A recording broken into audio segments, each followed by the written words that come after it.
So hello guys, welcome back to my channel. So today we will discuss how we can implement a Boolean expression to a logical circuit. So ngayon we will use this Boolean equation for our video. So AB plus AC naught. So ngayon, our first step para makuha natin yung ating logical circuit is we first need to know the input. So ngayon yung input natin is A, B, tapos C. And again, X. After makuha natin input, gagawa tayo ng truth table niya. So we have three inputs here. Three inputs. Like I said, from the truth table view, kung gusto nyo makanood ng truth table and learn about truth table, just search it up. Pero ngayon, we have three inputs. So 2 tayo, then the power of 3. Then to the power of 3 is equals to 8. Same as process to the power of 2. If 2 inputs siya, magiging 4 siya. Pero ngayon, we have 3 inputs.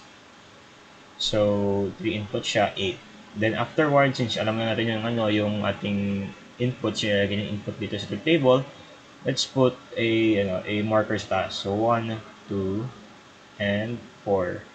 Remember 1, 2, 4 kasi para malaman natin kung ano yung magiging total input niya if nilagay na tayo, if ipagulat na natin siya. Then ngayon, let's put it here, 0. Magkakount tayo ng 8, start from 0, 1, yun, 0 yan. 1, 2, 3, 6, 7, 8. Wait, sorry, no.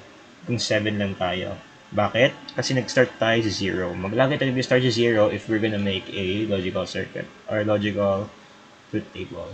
So ngayon, nalagay tayo ng input. So 0 to, wala tayong makukuha input since walang total dito. Then next, you have 1. Pareho sa 1 sa letter C. So let's put 0, 0, then 1. Next is 2. We have 2 dito sa B, 0, 1, 0. Then 3 naman, since wala 3 dito, no? Walang 3. So we will add 2 and 1 para maging 3. So 0, 1, 1. Ayan, 3 na siya. Then 4 naman, may 4 tayo, A, 0, 0. Okay na tayo dyan. Number 5 naman tayo. Walang 5, kaya add natin yung 4 tsaka 1, 1, 0, 1. Then sunod 6, 4 plus 2. Add natin 4 tsaka 2, magiging 1, 1, 0. Then lastly, 7, add natin that. Ayan. So ngayon, we already have our truth table inputs. So paano natin makukuha yung output niya? Simple, by doing the substitution method. So paano yun? Ito, explain ko. So ito, we have our Boolean expression here, AB plus AC naught. So ilalagay lang natin i-substitute lang natin yung mga inputs natin. So magiging 0, 0 plus 0, 0 naught. So, yan. Natin siya. So, i-calculate natin. So, ito or to. End to. So, magiging 0 yan. Then, ito naman, 1 plus end 1. Kasi ito, not to, magiging 1 to. Yung 0 na magiging 1. So, magiging, siya, plus 0. Kasi, 1 and 0 will become 0 pa rin. So, ayun, magiging 0 yung output niya. Next, isa-isayin natin siya hanggang number 8. So, ngayon, AB, and AB 0, 0, 1 na tayo. So, 0, 0 plus 0, 1. Since not yan, magiging 0, 0 lang yan. Then, it will still go as 0. Ayan.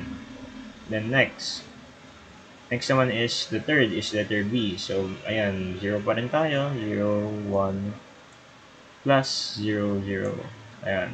Kahit naman yan, 0 plus 1, wala pa rin siyang output or low pa rin yung output niya. Let's put there and 0 yan. Next is 1, 1 natin yan. B and C is number 1. So, ayan, B and C, B1 plus 0, 1 not. So, wala pa rin siyang makikita sa ating directory. Again, yung logic niyan kasi yung end dapat both 1 siya or both high, tapos pag or naman kahit isa sa kanilang dalawa should be high. So ayan, 0 pa rin siya dito.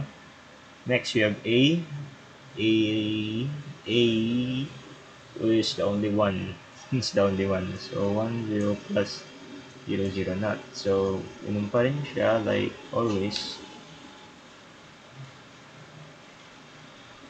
Hindi pa rin siya maglalabas ng ating high. So, 0 pa rin. Next naman is 1, 1 naman, 101. So, yung may ano is A tsaka C. Yung may letter, yung may number, or may number 1. So, again, oh wait. Wait, mali pala ako dun. My bad. So, 1, 1, 0 plus 1, 0 not. So, 0 plus 0 then 0, then 1, 1. So, ayan. 0 plus 1 tayo. Then, yan. 1 tayo sa A. My bad. Kala ko is wala siyang A. AC pala yan. Anyways, let's go back. Ayan. So, AC na tayo.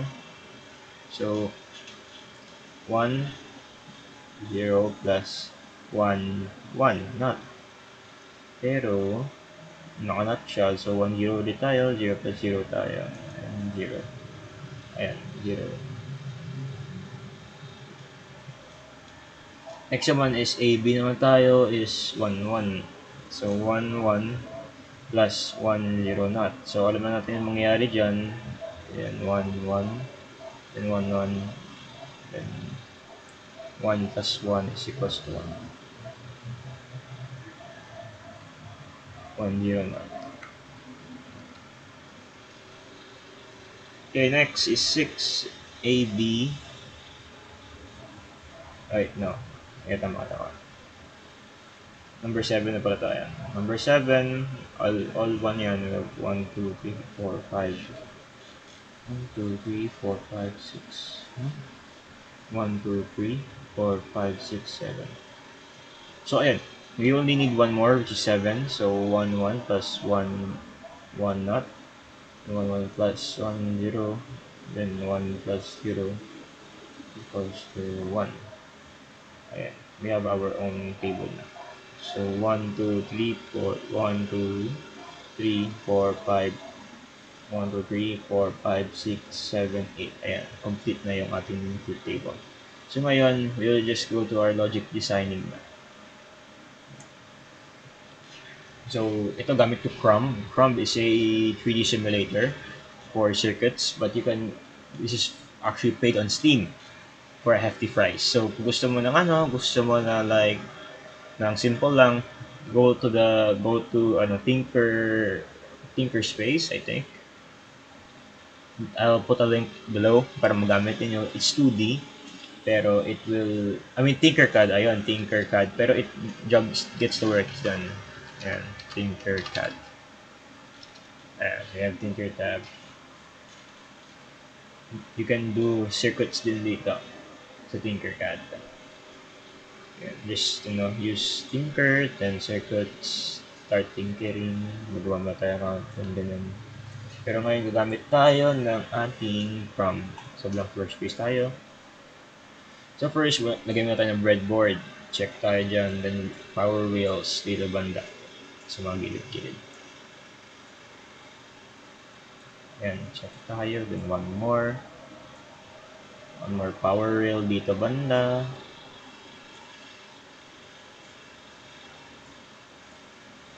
Side tayo. Ayan.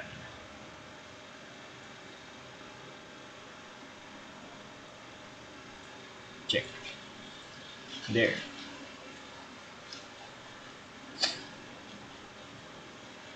So, ayan. We have the breadboard na. Next is we need to implement all of these. Implement these pala. This thing. Huwag mo na check yung mga table. Alam na tayo sa ating AB plus AC. So, makikita natin, we need an ICs dito. Gagamitin yung ICs eh. Makikita natin, we have an OR and two and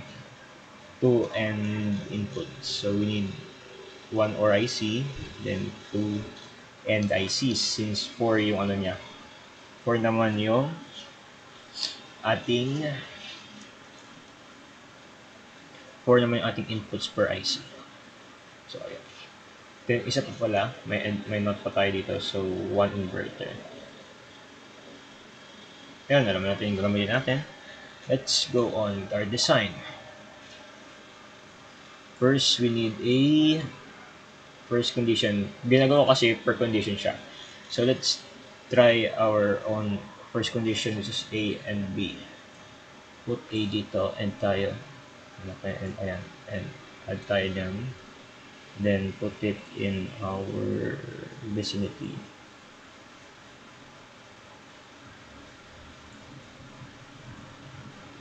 Ayan. So, we have AND here. So, mangyayari is we need the logical operators. Need the inputs of A and B. So, lagay tayo ng input dito.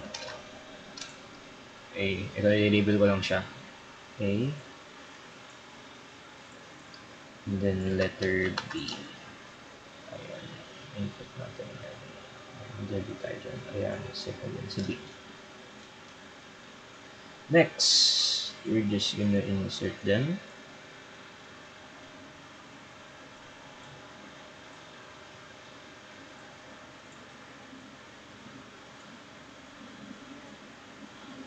Ayan. So next, we're just gonna use consistent and gate just put in there. So ayan, lagay tayo ng wire dito. Let's use blue and purple na lang. A, and then letter B. Ayan. Kasi ito yung pin configuration ng end. Ayan. Pin configuration ng end. First, yun sa pinakababa niya. Pinakababang part niya. Ayan. Itong part na to. From the thing. From the notch, yung circle dito. Tapos yung, lagi nyo tignan yung notch, pati yung ating label. Then, count off tayo. Ito, from here, 1, 2, 3. Ito yung first two na pins, ito yung input, then ito yung huli, ito yung output. So, same as here. But, lastly, ito, ground to. Dito naman, magkaiba naman siya. Separate arrangement. Ito yung VCC. Then, same principle. Ito yung 2 inputs, then output. Same dito, 2 inputs to output. Then, output. Ayan. So, here, we satisfied the first condition. Next naman is ito. And ulit siya. AC, A and C. Ayan. So, we need to put a not na. Kasi meron na tayong not condition dito. So, put a not inverter or lagay tayo ng inverter na dito. Put it here. Ayan.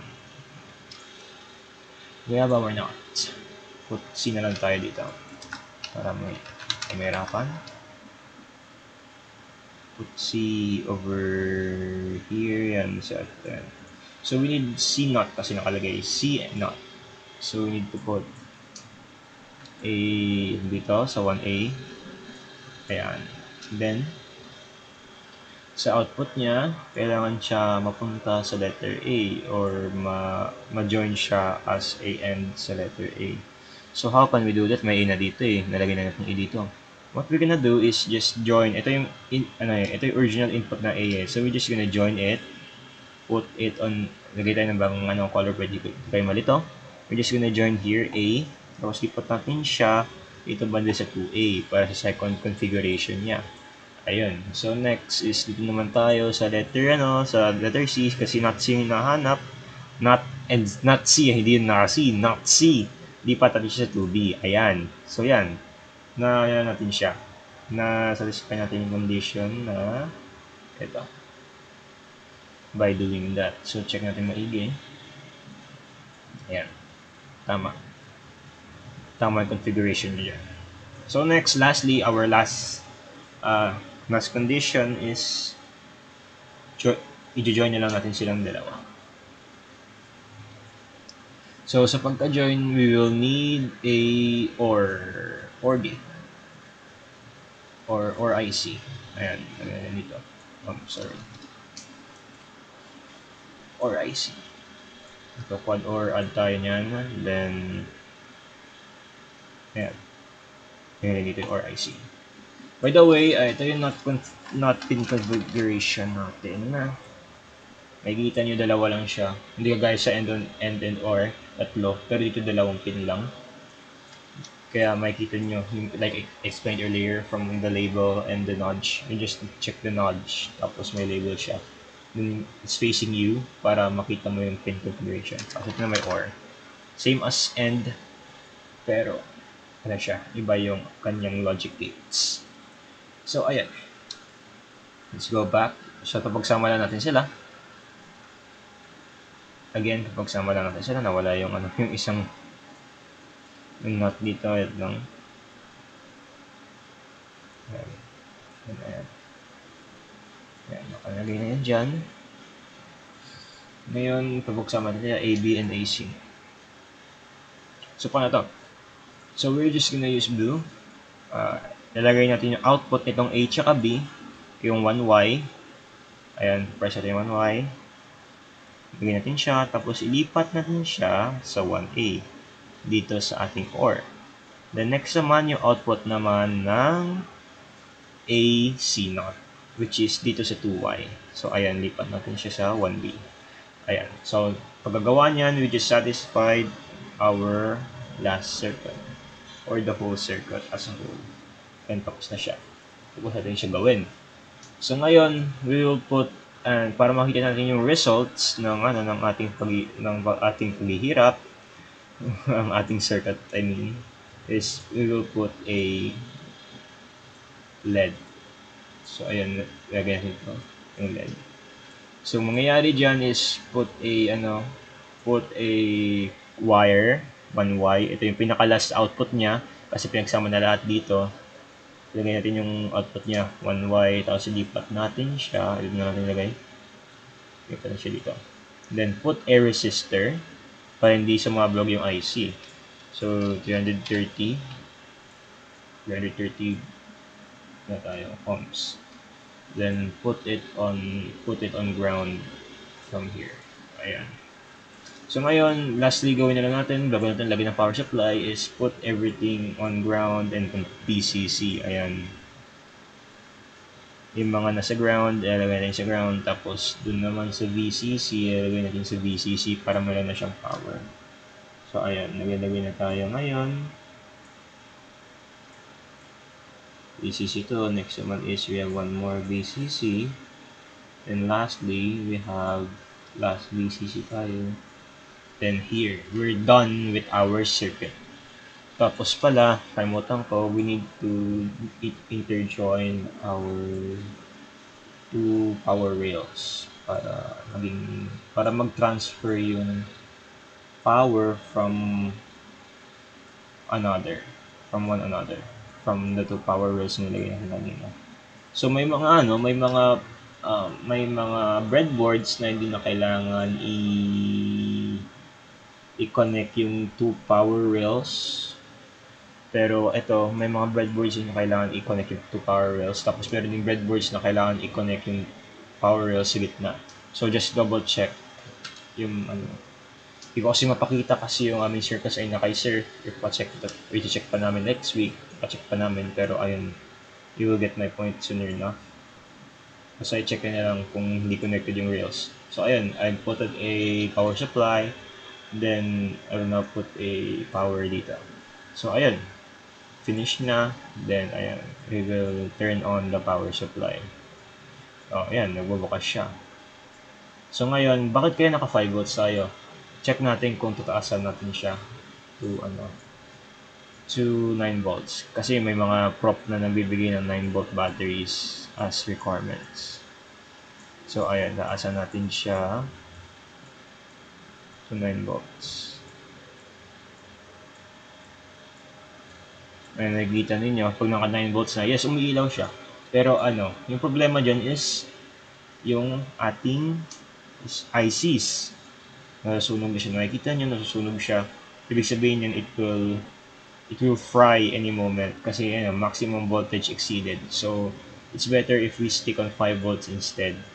5 volt battery or na lang tayo, like kuha kayo ng AC or ng voltage regulator para magamit. So, ayun. So, paano natin malalaman if tama yung circuit natin? So, we will go back to our, ayan, so our truth table. So, isa-isay natin siya. I-check natin. So, ngayon, all of them are on high or on 1, ones. So, tama yun sa truth table natin, naka 1 siya. So, check natin siya. Then, next naman, i-check natin to, i-off natin yung C. So, we'll just remove C. Ayan. Remove po yung C.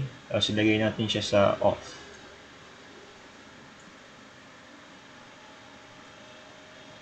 Ayan. Naka-off yung C, pero nakalagay sa, sa truth table is naka-on pa rin yung light. Which is, naka-on pa rin yung light. So, check siya. Next is, put C. Okay. Next naman tayo, put C on high, tapos B on low. Okay, gawin natin yon. High. Tapos ito naman is on low. Off natin yun. Ayan, nag-off siya. Nawala rin yung NL niya. Kasi nakalagay dito is, off talaga siya sa truth table. Kahit lagay natin siya dito sa ating, wait, diyan dyan. Lagay natin sa ating low. Naka-low pa rin siya. So, ayan.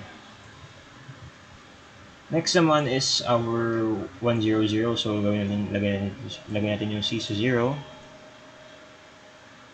May nangyari? Wala. Ay, may nangyari. Kasi nakalagay dito is 1. So, tama yan. Tama yan nandito sa circuit. Then lastly, we have iba pang mga gawain. We will put 1 and 1 for B. B and C, 1 natin. Tapos A is 0. So, ayun. Let's put 1. Then 1A. 1C. Then yung A natin is 0 natin. Ano mangyayari? Lagyan natin sa 0.